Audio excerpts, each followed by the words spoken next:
सहरसा और मधेपुरा में घूमते रहते हैं। विनोद कुमार बिड्डू जी समाज में अन्य अन्य पद पे रहे हैं। इस टाइम वर्तमान में जिला पार्षद हैं और भी अन्य पद पे रहे हैं पहले भी, और समाज सेवी भी हैं।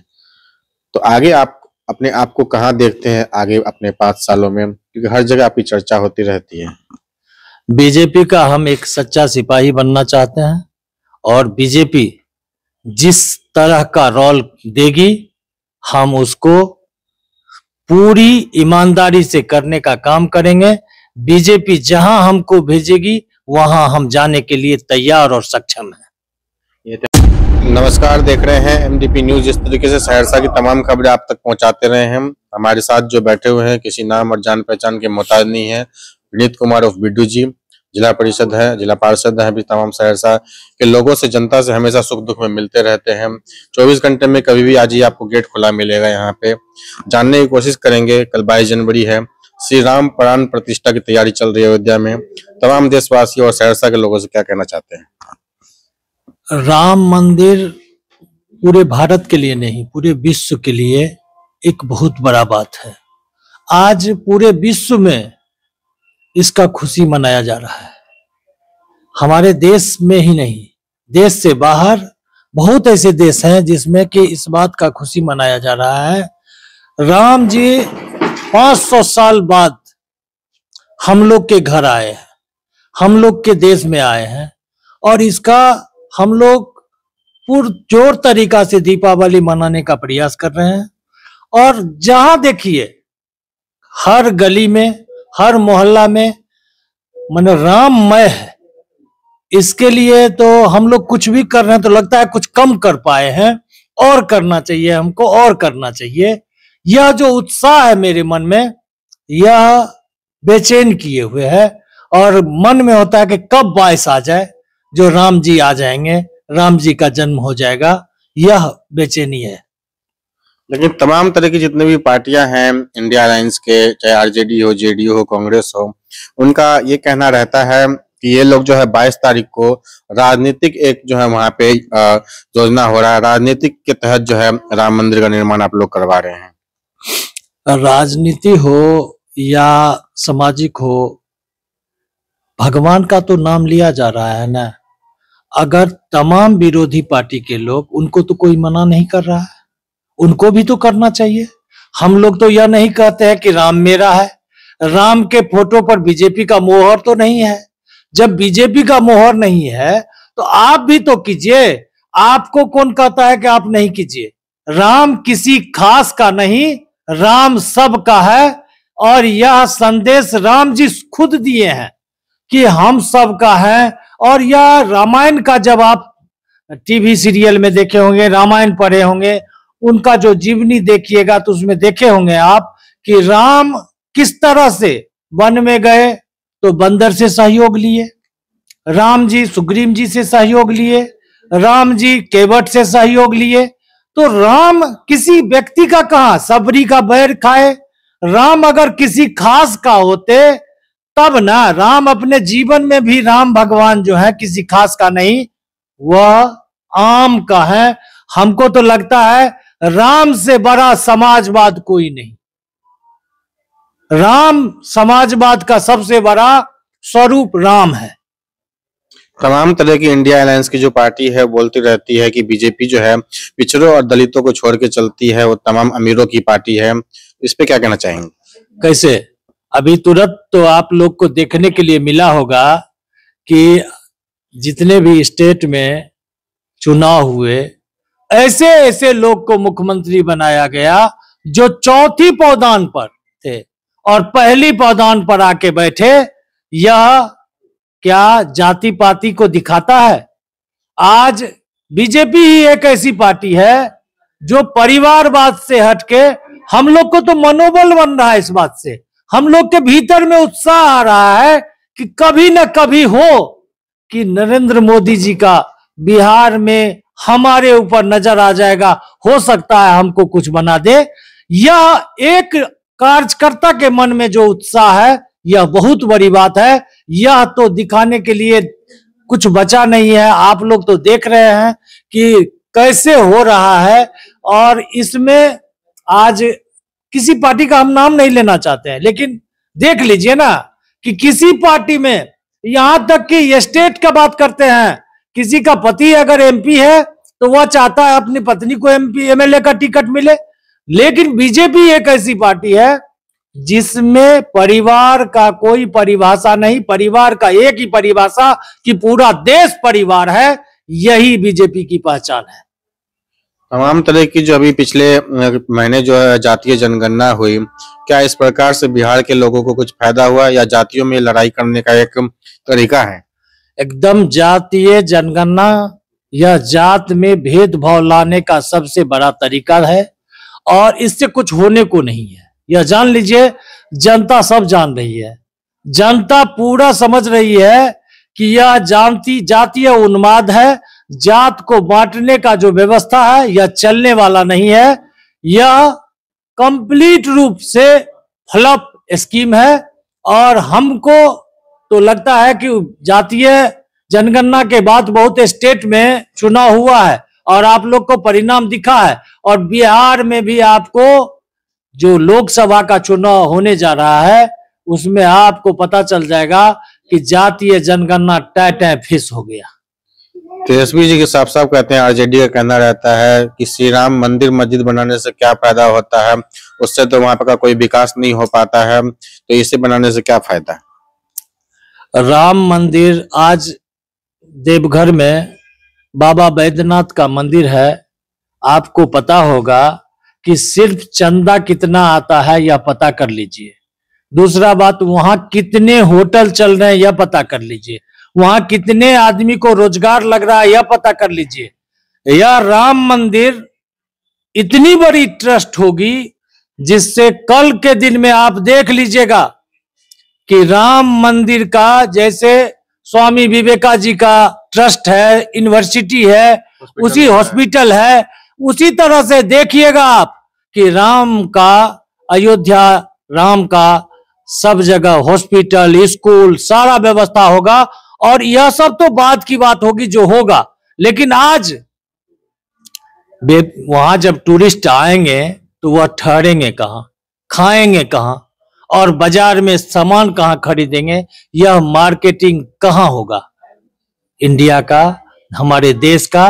और इस देश में जो व्यापार होगा उसी से रेवेन्यू आएगा और देश का विकास होगा। दूसरा उनका यह कहना रहता है कि अगर कोई बीमार पड़ेगा तो हॉस्पिटल जाएगा या मंदिर जाएगा। देखिए, जब कोई बीमार पड़ता है तो वह हॉस्पिटल ही जाता है। यह कुछ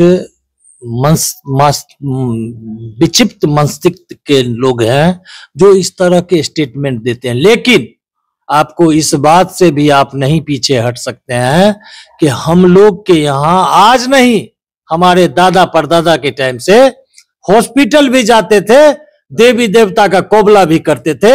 यह हम नहीं करते हैं, हमारे दादा परदादा करते थे और आज भी वही चल रहा है।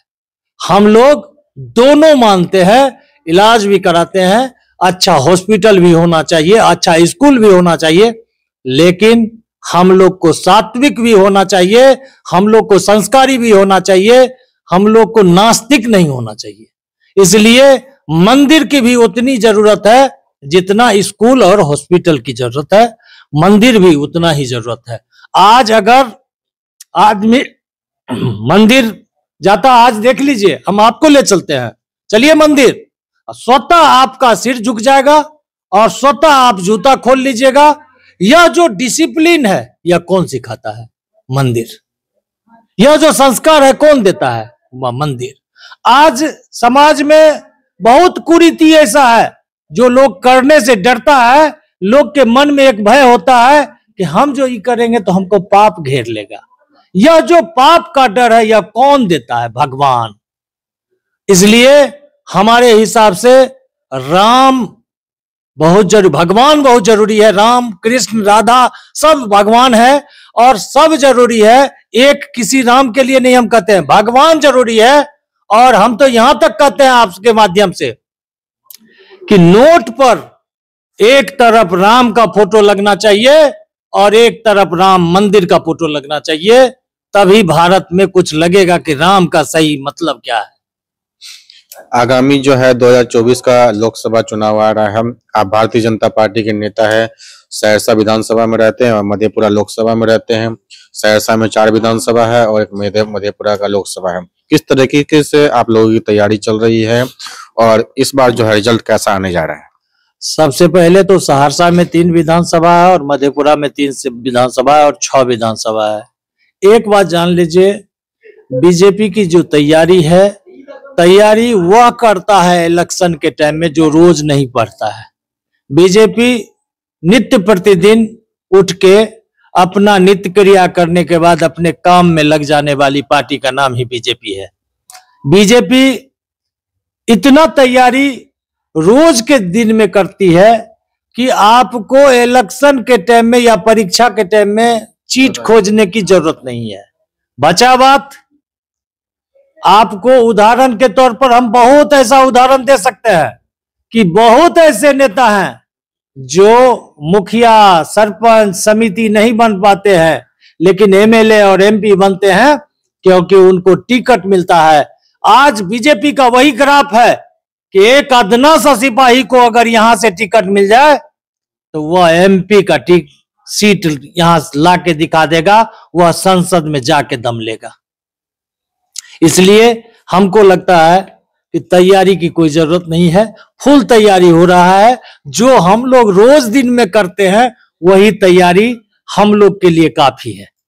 लगभग बिहार में 40 लोकसभा की सीटें आती हैं और इसके बाद तुरंत बाद ही विधानसभा की इलेक्शन होने जाएंगे। तो 40 में से क्या लगता है इस बार एनडीए जो है कितना जीत पाएगी? पिछली बार का रिजल्ट आपको शायद पता होगा, 1 सीट हम लोग को छूट गया था, गलती से छूट गया था। वहां सहानुभूति वोट मिला और वहां का सीट उनको मिल गया, कांग्रेस को। इस बार 40 का 40 सीट बीजेपी के खाते में जाना है, क्योंकि आप जातीय जनगणना अगर आप मानते हैं, आप लोग तो बहुत जानते हैं और आप लोग बहुत मानते हैं, जातीय जनगणना में सब मिला के इंडिया गठबंधन को कितना % है और सब मिला के एनडीए गठबंधन को कितना है, या देख लीजिए कि 34-35% उनको नहीं पुर रहा है और इधर 54-55% है। तो आप ही बता सकते हैं 54 ज्यादा होता है या 34 ज्यादा होता है। इसलिए एक भी सीट उनको नहीं मिलना है और लोकसभा का परिणाम ही विधानसभा में पराजित कर देगा। इसका जो परिणाम होगा उससे विधानसभा में हरास हो जाएंगे।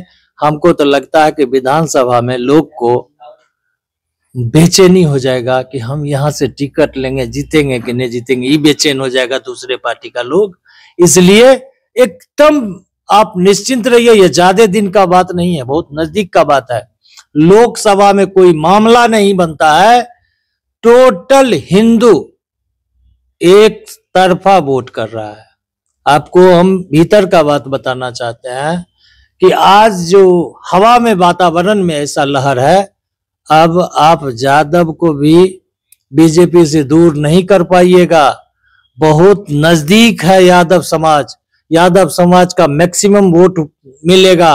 अभी बहुत जो नहीं मिल रहा है वह भी वोट मिलेगा। का है कि यादव समाज भी समझदार समाज में से आते हैं, बुद्धिजीवी समाज में से आते हैं। वो देख रहे हैं, वो अपना भविष्य देख रहे हैं कि हमको कहां पर भविष्य है। हमको एक परिवार को आगे बढ़ाना है कि खुद को बढ़ाना है, तो खुद को बढ़ाने के लिए उनको बीजेपी में आना ही होगा। इसलिए वो बीजेपी में आने का प्रोग्राम बना लिए हैं। चाहे वह बड़ा नेता हो, चाहे वह कार्यकर्ता हो, वह बीजेपी में एक बात का तो बात मन में उत्साह जरूर है कि एक कार्यकर्ता मुख्यमंत्री बनता है बीजेपी में। यह बहुत बड़ी बात है। जो साइकिल पर चलने वाला व्यक्ति एमपी बनता है बीजेपी में, जो दार्जिलिंग में चाय के खेत में काम करने वाला आदमी, उसको स्वर्ण पदक मिलता है बीजेपी में। तो ऐसा व्यवस्था बीजेपी ने लाया कि यहां यह नहीं कि कोई प्रधानमंत्री का बेटा है तो उसको स्वर्ण पद मिलेगा, कोई क्रिकेटर का बेटा है उसको जो है सो अर्जुन पद मिलेगा, ऐसा नहीं। अगर आज देखिए ना, वो क्या नाम है, सम्मी, कहां बीजेपी मुस्लिम हिंदू किया, सम्मी को अर्जुन अवार्ड देके सम्मानित किया, क्यों? अगर बीजेपी मुसलमान का विरोधी होता तो समी को क्यों देता? बीजेपी सम्मान वर्कर का बीजेपी के पास है, जो हिंदुस्तान के लिए मरता है बीजेपी उसके लिए मरता है, बीजेपी उसी पार्टी का नाम है।